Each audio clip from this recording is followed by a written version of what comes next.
Okay, welcome to the Made in Mexico Fender P-Bass project video 7.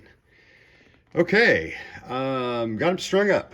Got our Rotosound 66s on, and I went ahead and made some adjustments to the tuning machines. Nothing too exciting, so I didn't record that, but some of them are a little loose and so forth. So I got them all squared away. Didn't have to replace them. They all worked just fine. And so we're all strung up. Now, what we got to do is figure out how to make this baby play better.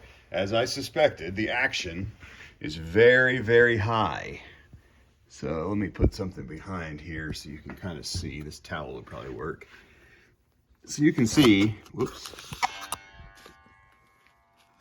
a really good videographer. Okay, so you can see the action's very high, even for a bass. I'm not a guy that likes super tight action, but I can't have, a 1/4 inch either.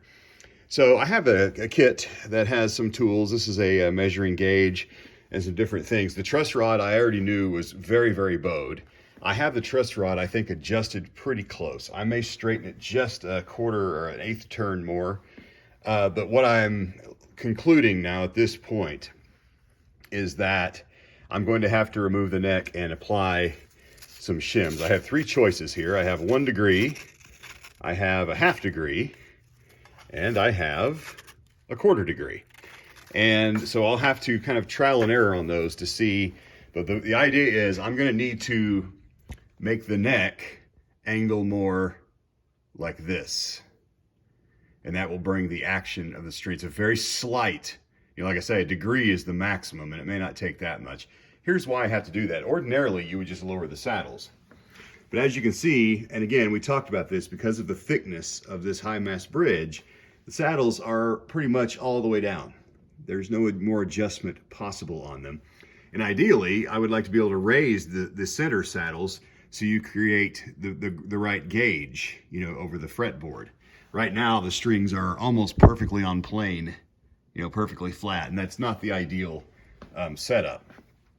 So all that to say, I think I'm going to probably at least 1/2 degree. I may start with the 1 degree shim in the neck, and then restring it, tune it back up, and then see what I've got from there. It's a long process of trial and error.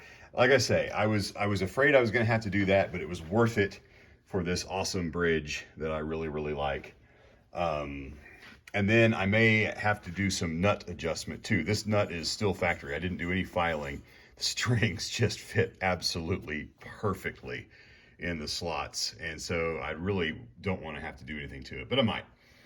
But anyway, so it's pretty much finished. The guitar is complete except for this business up here, which I will do last, but I'm really anxious to get it playing. So what I'm going to do next is I'm going to pull the strings back off. I won't have to replace them. Bass strings are good that way. You can put them back on. So I'll just pull them loose here, probably remove them from the bridge and hang them up where they're safe somewhere. And this, by the way, is called a pick capo. And this is basically, you place, it's a really thick, like a guitar pick. And what it does is it presses down the E string on the 1st fret for your measurements. Beyond the scope of this video. By the way, if you want to learn how to do all this stuff, there's an excellent kit made by our good friends at Music Nomad that has a bunch of gauges and stuff in here, and this little booklet has some nice tips, and of course there's hundreds of videos on YouTube that tell you how to monkey with these things. But that's what's going to happen. I'll remove the strings, I'll go ahead and pull the neck off. So on the back there's the 4 bolts that are on a bolt-on neck guitar. 4 bolts, they will thread through the shim. I'll put the 1 degree shim on first. And so this angle is so slight, but you can see it's thicker on this end, so the shim will go like this. And that will, is that right? Yeah, that will press the neck at an angle more like this, thereby lowering the string height. So we'll shim that, and then we'll get it all strung back up and see how it works. And we will have results from that test and maybe some more stuff in video number 8. There's one more look at it strung up. We'll be back with video 8. Bye for now.